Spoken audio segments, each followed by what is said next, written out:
Hello again, once again, hello. Hello. Thank you How are for you doing having me on again? here. Great to see you, Mayor. Great to see you. Yeah, Sam here. Always happy to see you. Thank you. I would like to take a moment and introduce you to perhaps those few who don't know who you are, if I may, please. Thank you. Meir Ezra, who is he? He's a philanthropist. He rehabilitates criminals and addicts. He helps parents raise better families. He is a businessman, and he helps businessmen, businesswomen all over the world take their business to a whole new level. At the age of 31, he made his first $100 million. He is a father. He is a husband. He is a friend to so many. To his students, he is known as an extraordinary man, a man with integrity, a thought leader, an exceptional human being. It is absolutely my pleasure to have this opportunity again, Mayor. Thank you so much for having me. Thank you. Thank you. Yeah, really thank you. I'm very, very happy to talk to you again. Thank you. My pleasure. My pleasure. I have a lot of questions today. I think I counted. I think 7 to 8 questions, but I kind of prioritized. So we'll see where that gets us. And then I'll have to come back again. That's a good thing. I love it. Great. There's so much going on in the world, Mayor. There's so much going on in the world. And my first question today to you is this. Why do we constantly want to prove ourselves? What is this need of I'm right and you're wrong? Where does it come from? Okay, where does it come from? So if you understand that the spirit is actually, life is quite simple for the spirit, because the spirit is a nothingness that can bring about somethingness. So you are total knowing, super powerful, godlike abilities. That's the spirit. Okay, so the spirit is very, very, very powerful. Now, what's the liability of being so powerful? It's boring. It's extremely boring, because if you go to play basketball against a child, okay, you can play for 15 minutes, 20 minutes for the child, but you will not make it a profession. You will not make it your life purpose to play against the child, because there's no game, there's no opposition. You are too good. And that's the problem that we have. We are too good. So our solution become to say that we don't know. We're cheating ourselves and saying that we don't know. So I know that I know, but I continuously tell to myself, look, you don't know, you don't know, you don't know, you don't know. So all the time you say you don't know. Now, how do you prove that you don't know? It's very tricky. What you do, you go around and you say, I'm right. I'm just right. You have to be right, because when you are right, you write about you don't know, and you make someone else not knowing as well, because they obviously also don't know, and the whole game become a who knows less. It's very twisted. It's very insane. But the game is who knows less, where the truth is that everyone knows. It's almost impossible to understand, but if you start to look at life in that view, you will see you've got an argument with someone, you just want to show him he knows less, so you know more, so you can be even less knowing. Maybe I'll explain it in a different way. Yes, please. Yeah, let me explain it in a different way. You will understand that, you know that for every plus there is minus, yes? Yes, you explained that really well. Good. So you are the plus, you are the all-knowing. And the more plus you will have, the more minus you will be, the bigger the game. So the game is, how big is your game? as much as you think that you are right, but you say, I'm right, but you know that you are not, that you are wrong. So you say, I know, but you actually know that you are not. And what you do is you're trying to emphasize the minus by saying plus. And every time someone shows you that you are actually wrong, you feel really, really, really bad because they spoiled your game. Mm-hmm. Mm-hmm. It's And really we don't want to feel wrong. exactly. So you We want consider to that avoid saying that. that you are wrong is the worst thing in the universe. People think that to say that you are wrong is the worst thing in the universe. Why? Because your game, your life, your interest is to make yourself wrong. And when someone else make you wrong, you don't have a game anymore. You've been exposed. That's a cause of a lot of conflicts in this world. Yeah. So the first thing to understand is that every problem that you have, you cause, and you cause it in an effort to create interest in your life. And I know it sounds weird, but the only problem that people have is they don't have enough problems. I know it sounds weird. I know.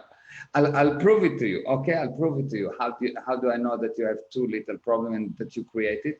Let's say that your problem is you have an argument with your husband and it's a major argument. Okay? Mm-hmm. And now someone shoot you. Now you've been shot. Do you understand that the problem with your husband has been solved at that moment?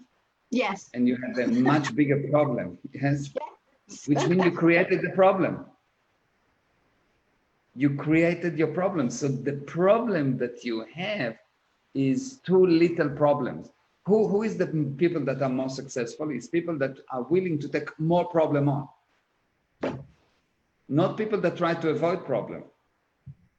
The more problem you are willing to take on, the more powerful you are. And people that try to avoid problem, their problem is that they think that the problem that they have right now is big enough and it's okay, and they're trying to keep it. They're keeping that problem. Yes? But the truth is, you don't solve problem, you create bigger problem, and that's how you expand. Oh, so what do we do? What do we do? What do we do? What you do in life is the following. You know that any problem is just an illusion. It's nothing real. It's not real. You created it. You can uncreate it. Enjoy it. Okay, so that's awesome. It's an awesome concept. But how do you say that to someone who's going through so much struggle and they say, but this is real? Yeah. You don't say it to them because it will make them wrong. You expose this is what I explained at the beginning. The one thing you don't do, you don't take from people their own problem. What you do, if someone have a big problem, and he thinks that this is like really, it's impossible. What you tell him is think about what could be worse. Now, what you do when you ask him to think about what could be worse, he's actually in his mind creating bigger problems. When you have a bigger problem, he doesn't have to hold on to that smaller problem. So that smaller problem become a no problem for him, slowly but surely. If you just continue and ask him, okay, fine, I understand, yes, you have a big problem, but what could be worse? What could be worse? What could be worse? What could be worse? All of a sudden you see that he will feel better. And within a week, that problem would somehow be handled, and he will tell you, I was so lucky the problem was handled. He will not even know that he handled it. Mm-hmm. Mm-hmm. And he will tell you, I don't know it. I was so lucky, and this happened, and that happened, and that happened, and the problem somehow disappeared, and it was handled. And I was so lucky, but it was not luck. Luck means the demonstration of ability. So in a way, he was lucky, but not in his definition. He was really lucky. He demonstrated his ability. So you have a problem, you need to look for more problems. The wrong thing to do is to look for less problems. So this is so different than what we're taught. Whenever you are going through a struggle, make a gratitude list. Oh my God. No, make a gratitude list is say how I'm an effect. Make myself more effect. Because what does it mean, gratitude? It means, look, it's not me. It's someone else that causing my life. So I will be full with gratitude. Did you ever see someone really powerful, full with gratitude? No, someone that is really powerful will thank someone and for a specific delivery. Someone did something, he will give him a thank you, but he doesn't gratitude anyone. He thinks that everyone is perfect and everyone is able and and he just go for it. Gratitude just make you an effect. And you see in the last few years, I hear more and more, oh, gratitude, gratitude, gratitude, and everyone going down, down, down, down, while being very gratitudable. But it's nonsense. It's not making you cause. You don't want to do a gratitude list. You need to create a bigger problem list. You need to become bigger, stronger, more able, more badass, not less. Oh my gosh, Meir, everything you teach is so different than what I've been taught, what I've, just you challenge everything I feel like I know. Because you are cause, you created it, not him, not him, not him, not that, not that. You created it. And every time you say gratitude, what you say is you say, you know what, I'll give you a thank you kind, like you don't deserve it, but I give you a thank you. But the agreement is that every time that something is wrong, I will also blame you because you caused it, not me. Mm. It is a way to become more and more useless, more and more irresponsible, more and more stupid, more and more blind. No gratitude, badass. I created it. I take the good and the bad. And if there is anything else in between, I eat it as well for breakfast. Yes. See this. Yes, Can I you see see it. this? Yeah, I am. Yes. What does it say on top, Meir? On top, oh, let's see who. Who's the boss? I am. Yes, yes, exactly. So, Exactly. so I'm listening, learning a little bit at a time. Um, so I've attended your past few webinars. The first webinar I attended, I was like, oh my gosh, I'm enlightened. There's so much that I'm grasping. There's a lot of concepts that I'm getting. The second seminar, I sent you a text in the chat. Meir, my head is steaming right now. Like, I was so overwhelmed with information. I couldn't take it anymore. The third seminar was totally over my head. It was just too difficult of concepts, too high gradient for me to understand. Yeah. So, but I want to understand because I'm searching. So what do you got for people like me who aren't your students, who don't have the concepts, but we want to learn? Where do we start, Meir? Go to my website, meirezra.com, and do the free seminars. I have full seminars that are totally free, organized in a very easy segments of 10 to 15 minutes. So you take one concept at a time. And if you have any question, you follow me on Instagram or Facebook, Meir Ezra Official or Meir Ezra on Facebook, and you write to me and I will answer and I will direct you. I know you will. I know you will. Thank you. Yeah. Can we move on to a second question, Meir? Of course, anything you want. All right. So, according to you, in your opinion, what is the most important need in our life? Is it family? Is it money? Is it love? Is it companionship? Is it leaving a legacy? Is it validation? What is it that we need the most? We need the most to be understood. If someone understood you, you will give your heart to him. You want to be understood. You just want to be understood. That's what you always wanted. And the only thing that the person wants is to be understood.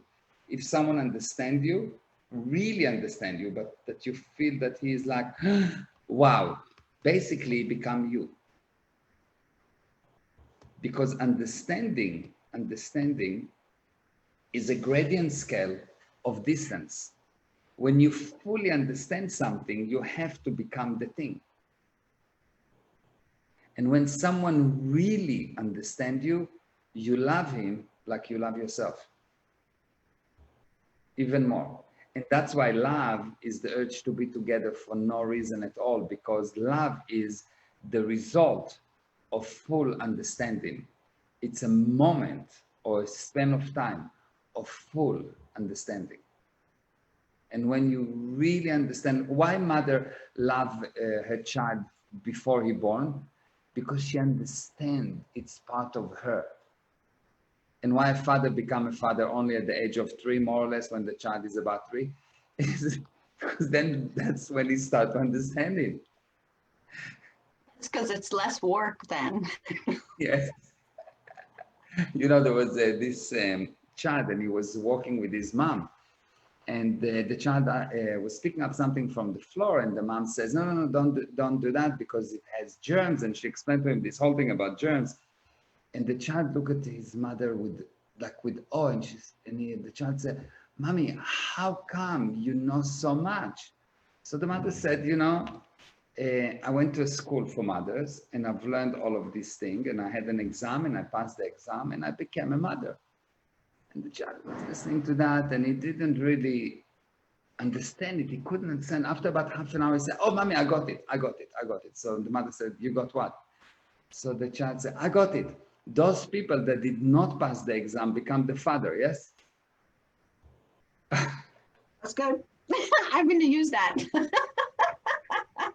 I'm going to use that. So, yeah, so it's really understanding. Understanding is what you want. You really want to be understood. You just want to be understood. That's all. What's the best way to understand someone? The best way to understand someone is to be willing to accept anything that he says, anything, without any evaluation. Just you look at someone, he says something, and as much as it makes sense to you or not, you accept it, that it's real for him. And the more you accept that it's real for him, you just accept. You don't have to agree. Understand is not agree. I understand why you do that. If you can understand why someone does something, you actually saved his life, and at that moment something amazing happened. At that moment, that person will do only good. He's incapable of doing bad, because he's doing in relationship to you, yes? And in relationship to you, you become him, he become you. So of course you do only good things for you. Wow. So the more you, the less you, the thing to understand is that you don't fix anyone by finding faults. You fix people by understanding them. Now, sometimes in that process, you need to look at things, and the person do something, and you understand him. And because you understand the mechanism, you may do all kind of movement, but the purpose is to let him know that you really understand him. And the moment that he gets that you understood him, all the resistance falls, all the dislike falls, all the upset goes away.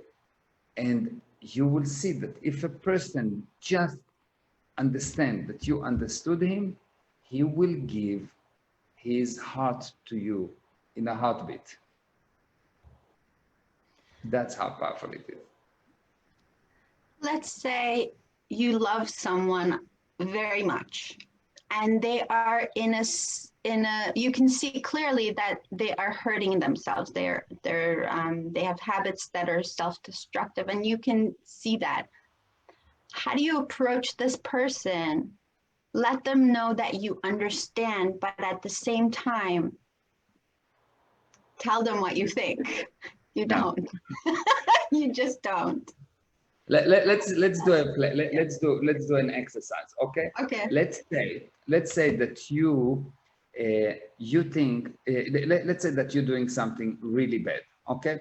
Let's say that what you're doing, I don't know, stealing, okay?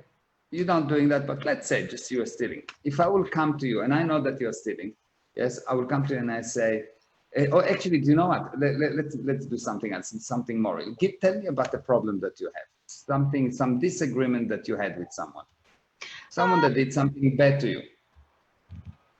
Okay, so let's say someone you know that's you know, I don't know, doing drugs. Okay, good. So you're doing drugs and I want to talk to you, okay, Yes. about it. Okay. So, hi, how are you doing? Fine. How you? Oh, Yeah, we're you are the role-playing. druggie. You are the druggie. Yes. I gotcha. So how are you doing? How are you doing? Okay. Okay. Good and good, excellent.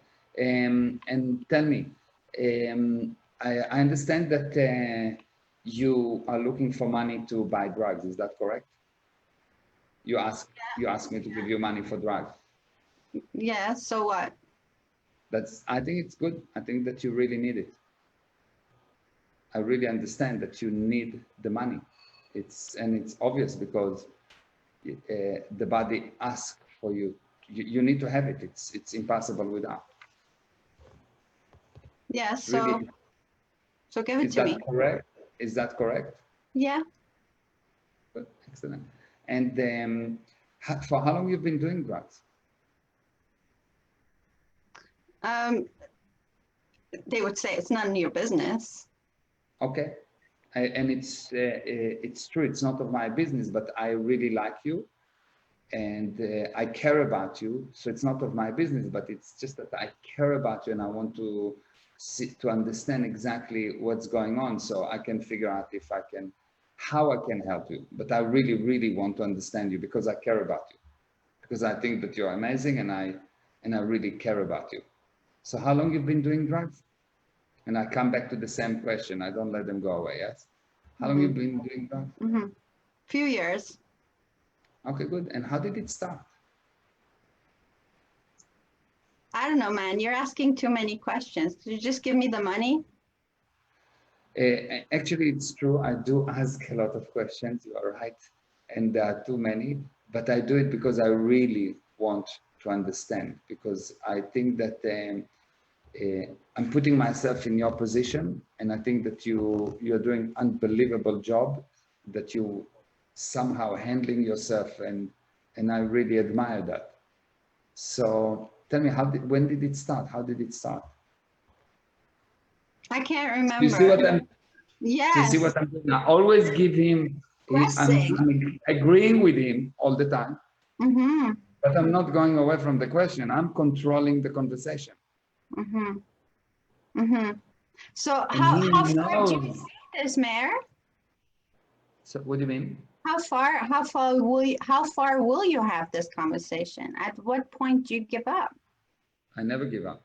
Oh, wow. That's why you rehabilitate addicts. Exactly, because they want to be helped. They want to be helped, but when will you stop to help them? When you will feel that you failed. You stop to help when you feel that you failed to help, so you think that you're doing some damage. Would you give them the money? Sometimes, yes, I will, if that's what they need, and this is something that, yes, I will give them the money. If that's the handling, I will figure out, okay, so they need the fix now, and of course, if they need the fix now and I don't have a different solution, I'll give him the money, but I will go with him, and I will monitor him, and I will make a plan of what's the next step. Wow. Wow, that's a lot of dedication. Now we'll make a plan for the next step. Maybe right now there's no handling. He's already increased. He's already out of his mind. He needs his fix, blah, blah, blah. You can take him to a hospital, but then they will make him even worse because they will give him even more drugs. Or you can say, okay, fine, take the money, but I'm going to help you. And you go with him and you help him. And you make a plan on how there's no more fixes. I can see how just showing this sort of interest in and validation. You're validating the way they feel. You're not saying your emotions are wrong. You're saying, yeah, you understand. I can see how that would open up the communication. Yeah, and it always works. Yeah. And drug is an extreme example. Like just a relationship, you take a husband and a wife that have a fight, or just two people that have a fight. And it happened to everyone, all of us. You can have a disagreement. And the handling is quite simple if the purpose is to handle the person. So you go and you have a person and you have with them a disagreement, and they are, you're a bad person, screaming and shouting and screaming and shouting.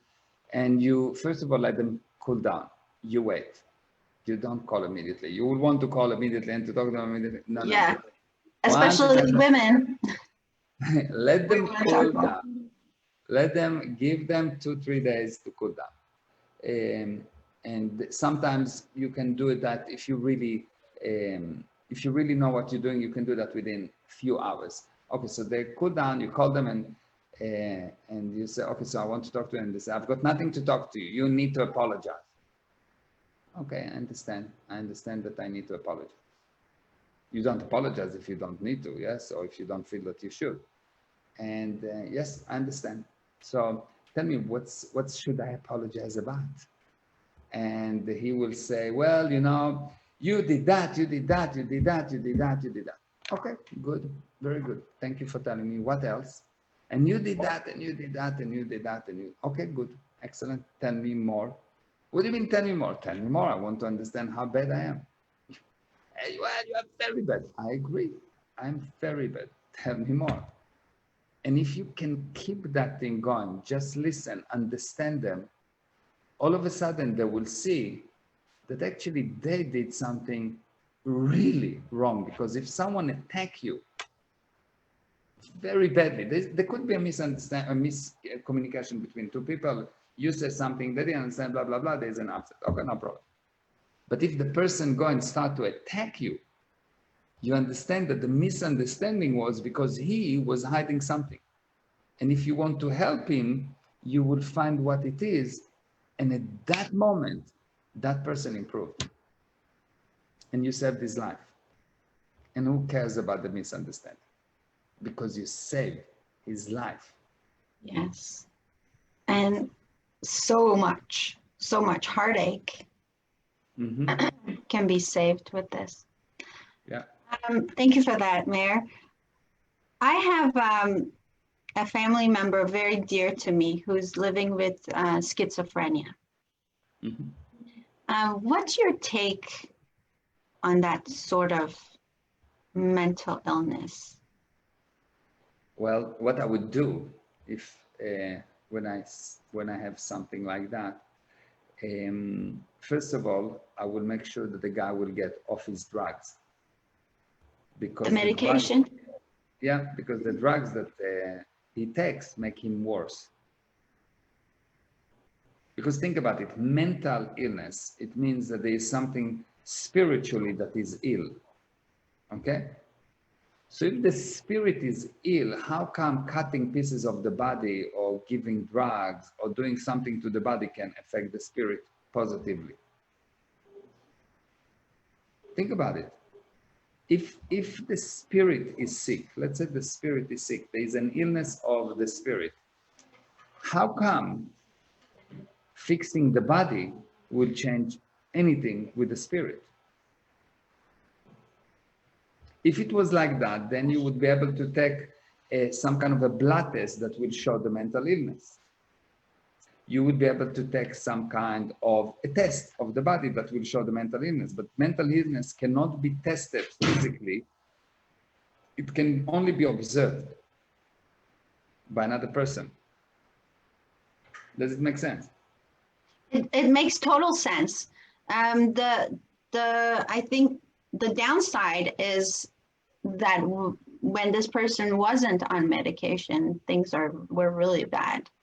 Hold on, that was not all the handling. So the first thing is to take the person off medication, of course, with the help of a doctor, because those medications really bad. It's the worst drug on the universe. It's They make people like zombies, I tell you. worse than street drugs, worse than any drugs. The Yeah. most difficult medication to get off it, or drugs to get off, is those drugs, because they really make you an addict and dead person, dead. There's no person there. So the first thing is to remove the person from the drugs. Second, or the first thing is to understand that this is a major undertaking. Yes, because if you want to handle the person like that, you need to be within 24 hours a day, with the help of a doctor and yourself, or at least one or two people. And the idea is you take them off the drugs, you put them in a place that's very isolated, very isolated. It's better to be somewhere in the desert where there is nothing that can remind them of anything else,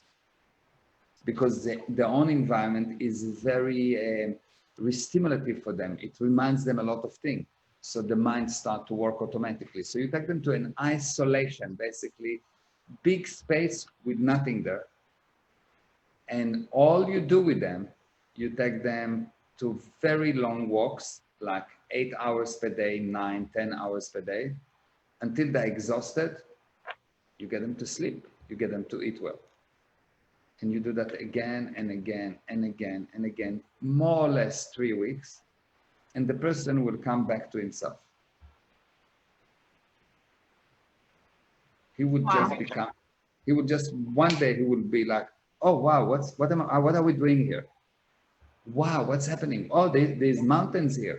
Whoa, I didn't see those colors. He will all of a sudden realize that he can see, and that's it. You just get him off medication, good food, good sleep, vitamins, minerals, and you will see that the guy in 3-4 weeks at the most, come back. That's the total handling of any mental illness, nothing else. Wow. Let's just. Wow. I'm just overwhelmed with this. Wow. It's Okay. big undertaking. It's big undertaking. The guy needs to be a 24 hours watch. 24 Yes. hours. Someone have to be next to him 24 hours awake. Mm-hmm. And you will see that if you will just do that, exhaust them by looking at big spaces. They need to look at big spaces and walk, not talking too much. You just walk with them and let them look at things.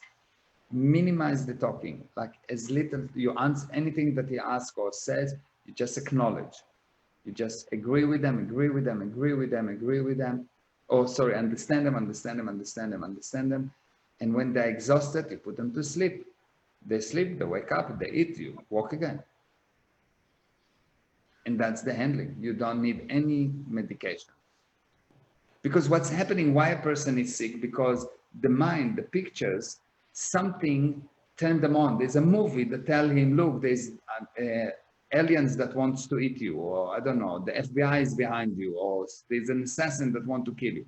He's got this thing going on for real for him. It's very real for him. If you take him away and get him nothing to turn on these pictures, those pictures will turn off, the movie will turn off, and he is back to himself, and he's now back in control, and then the movies will not turn on by themselves.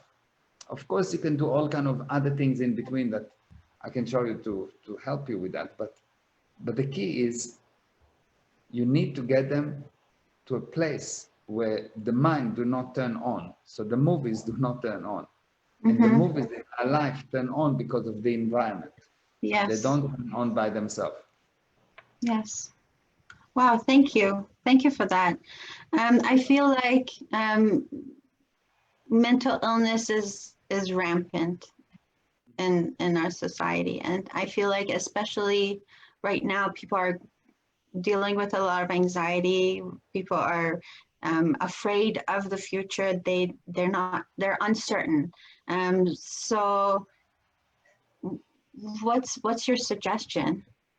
Okay, so before it's getting so bad as someone is on medication, etc. So before you go to that extreme, when you start to feel fear, anxiety, and so on, you need to understand two things. Number one, it's not real, because fear is a situation when you don't see, when you don't observe. So what you're afraid of do not exist. That's the first thing that you need to hold as a stable piece of information. That's 100%. You need to know cold. It's just not true. Okay, so that's the first thing. And second thing that you need to understand, you need to move your body. To be afraid, you need to be still. You need to move your body. You need to start to do things. The simplest thing, start to clean, start to organize, go out, run. They tell you that you need to be in quarantine, find a way, find things to move. Don't do things that are in your mind. Don't go into reading books. Don't watch movies. Don't go to Netflix. That will make you more sick, because this is you becoming an effect. You're sitting on Netflix for 8 hours, you're rotting, you're becoming an effect, because all these pictures making you effect. You don't do those things. You don't have screen time. What you do, you have work time. You clean, you build, you jump, you move things, you go, you chop wood, you do things that has to do with handling the environment. Why? Because now you'll be showing that you are cause. And while you are doing that, you will see that the magic is that the moment that you start handling the environment, you will understand that you are the boss. You'll understand that you can cause things, where most of the time, most of the people are sitting being an effect. They're just being bombarded with things. This has happened, and then they're watching the insane vision, and then they're watching movies, and they're all just being an effect 10, 15 hours per day. So of course you'll be afraid, because what does it mean to be afraid? Not to observe. What does it mean to observe? To put something there. You're not putting anything there. You need to put it there. You cannot be a piece of meat that's sitting there and being bombarded with rays. You need to put it out. Go and find things to do with your body. Move the body. Move things in the physical universe. So important. So important. That's why I teach kickboxing on Zoom, Meir. Yeah, that's good. And you will see that the quarantine caused so much anxiety and fear, because people were stopped. They couldn't even go to work. Just the action of going to work, needing to go to the office, needing to go to a meeting, needing to move your chair. This thing has been taken away from you. And because you don't outflow anything, you die. You die mentally, you die. Because a spirit is the thing that brings about something out of nothing. And when you are not allowed to do things, it's worse than hanging you. That's why the quarantine is so crazy, because your freedom is more important than your health, and your mental health is more important than your physical health. Oh, so true. So You true. understand? So true. So this is so unbelievable that people don't understand that. Freedom more important than health, and mental health more important than your physical health. And so no quarantine ever will be good. It's like some people saying, put me in jail. When? How insane do you need to be to say, put me in jail? How low someone can get, how effect someone can get to agree to go to jail. Like asking, people put themselves in self-quarantine, self-jail. They call it quarantine, but it's actually a jail. They lock the door from the inside. They don't even need to put guards. Wonderful. I heard you say this yesterday. That question was so important. What's more important for your freedom or your health? And I never thought about it before. I never did. But you're so right. It's like if you don't have freedom, if you're not free, what good is your health? Like, why would you want to live if you're not free? Yeah. Who wants to live in a box? Let's say that we can connect you to pipes that will give you everything accurately, the right food, no, nothing out of balance. Everything is okay, but you just need to be in a box. Ah, The matrix. You will be an energy producing unit, yes? But yes. why would you want to be in the matrix like that? Why, what kind of life is it? So many people live like that, Meir. I know, that's why we're here, to explain that it's not right. You are so powerful. How do I know that you are so powerful? Look around how much media and how much force is being used to prove to you that you are not. Mm-hmm. What does it mean, be afraid? Be afraid mean you look, you are useless. Who is afraid? Useless people. Be afraid mean look, be useless. If people will be afraid, they will never go to war. You will never have freedom. You'll never have the US. You will never have, you will not even protect your own family because you're afraid. You're afraid, so you don't protect even your own family. Even animals are not afraid. They understand that the pride, that the group, that the future is more important than the immediate body. So they go and they fight. And yes, some will, I gave, there was an example of what is the quarantine. The quarantine is similar to, imagine, in Africa, there are animals that every season they have to go to a totally different place where they find their food. Okay.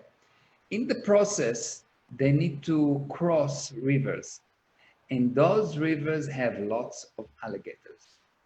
Now they know that in every season they will cross through this, and 1, 2, 3, 4, 5 animals will be eaten by the alligators.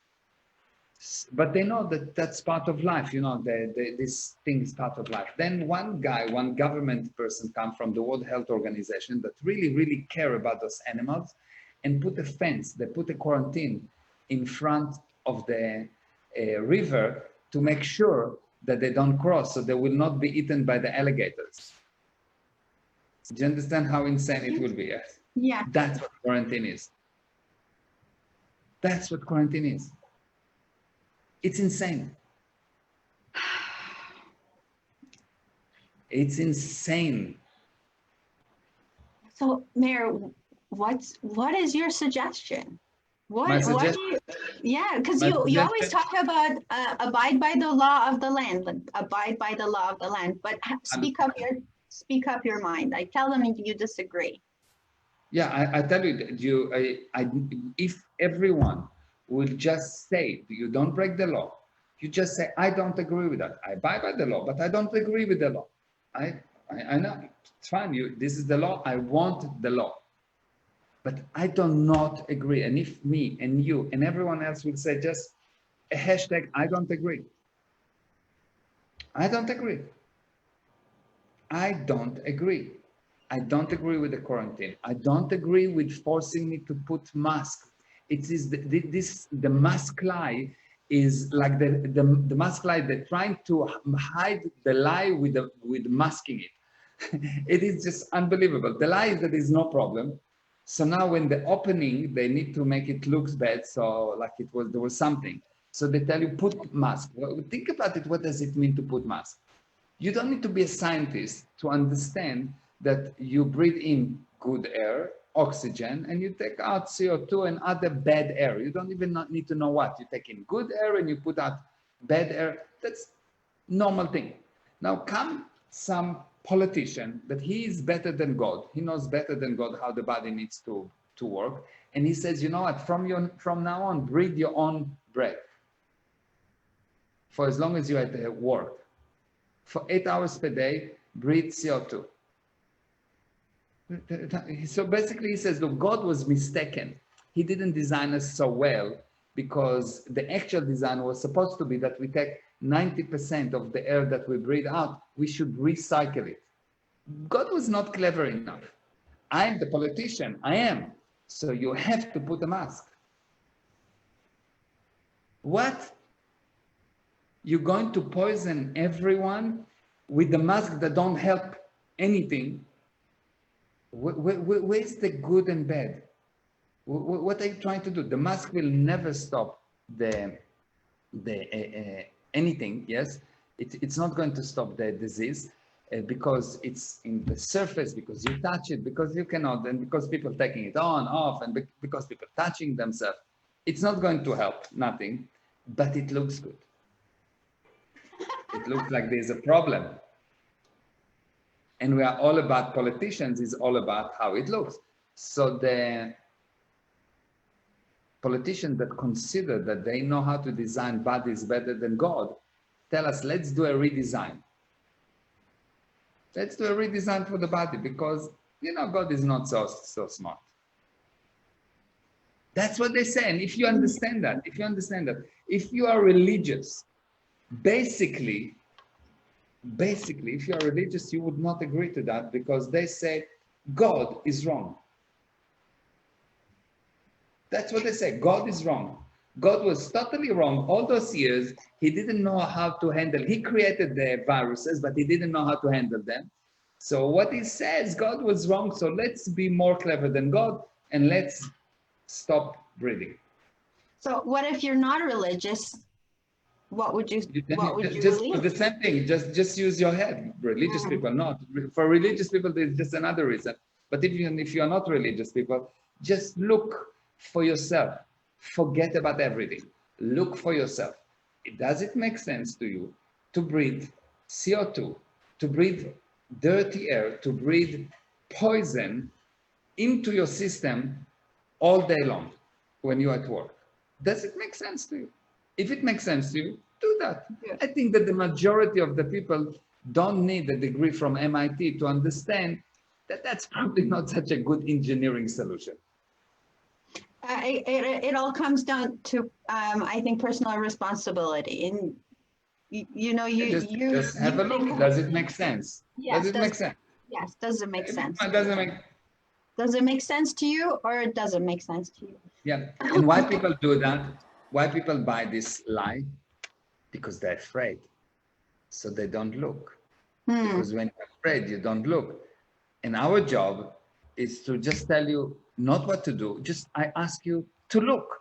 Please have a look. Does it make sense to you that if I put a mask, I block new air from coming in, so it's hard for me to breathe in. So I put a stress on the body.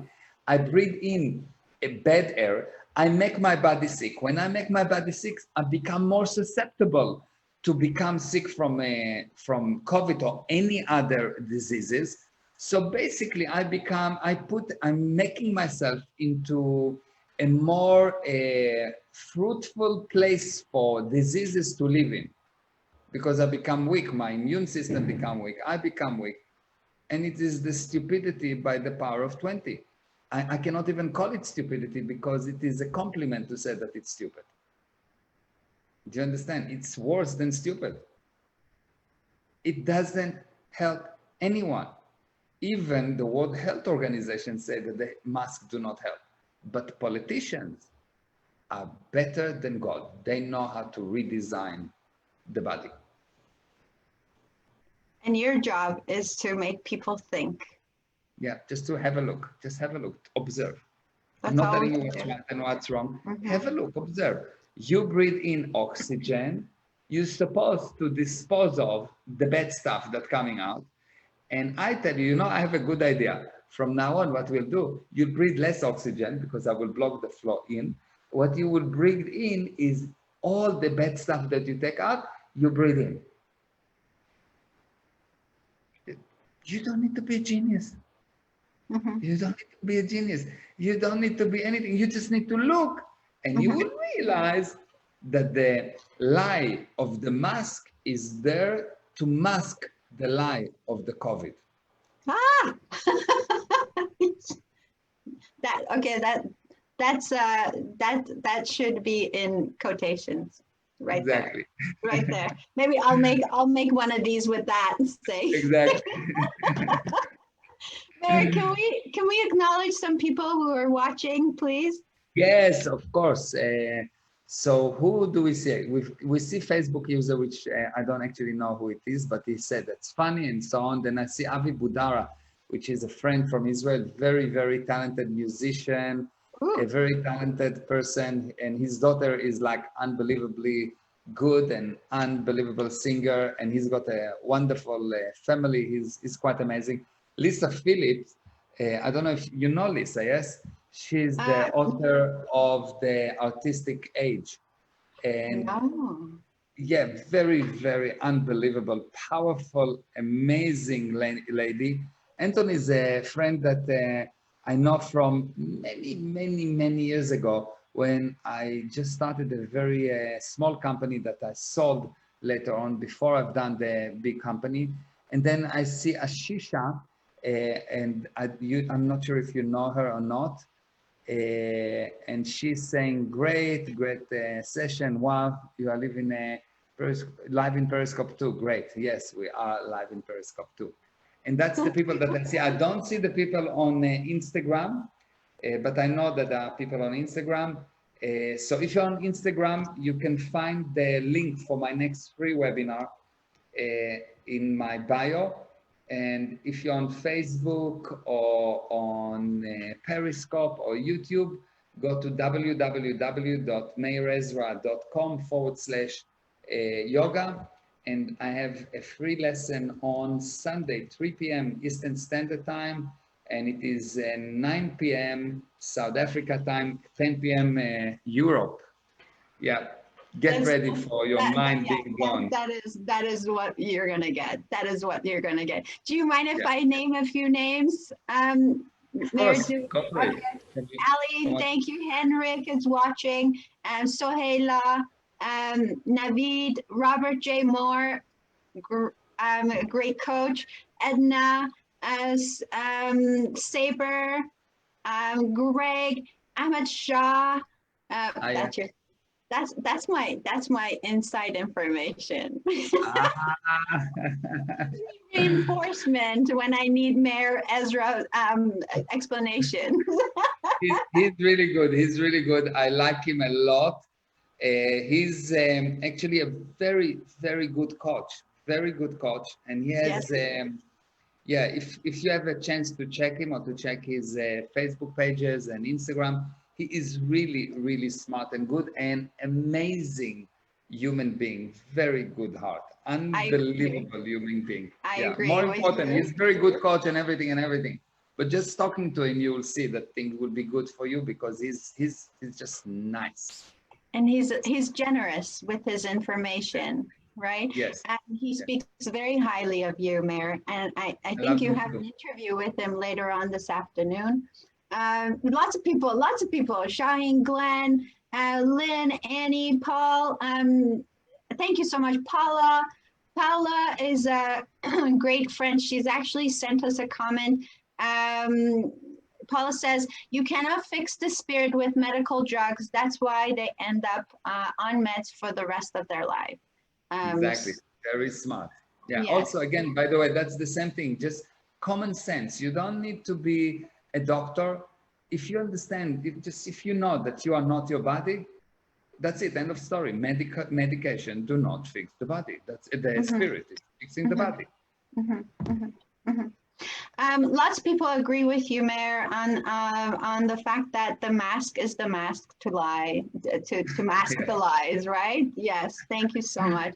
I really appreciated this talk, Meir. I know that we're out of time and you are very busy and you're going to be doing other interviews. Oh, Ahmed Shah says his interview is tomorrow. Excuse me. Yes, correction.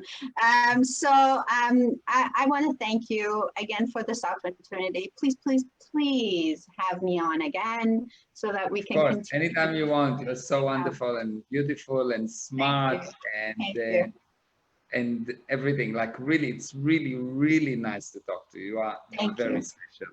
Thank you very much. I appreciate it. And my mom says thank you.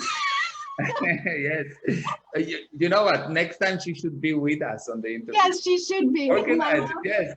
My mom is an amazing person, Meir. My mom was, when she was 40, she took me and my brother just the two kids with a suitcase, and she left Iran for a better life. She took us to France, and then after 3 years, she traveled again to Canada because she wanted us to have a better life. This is a woman with a heart that's, I can't. Wow.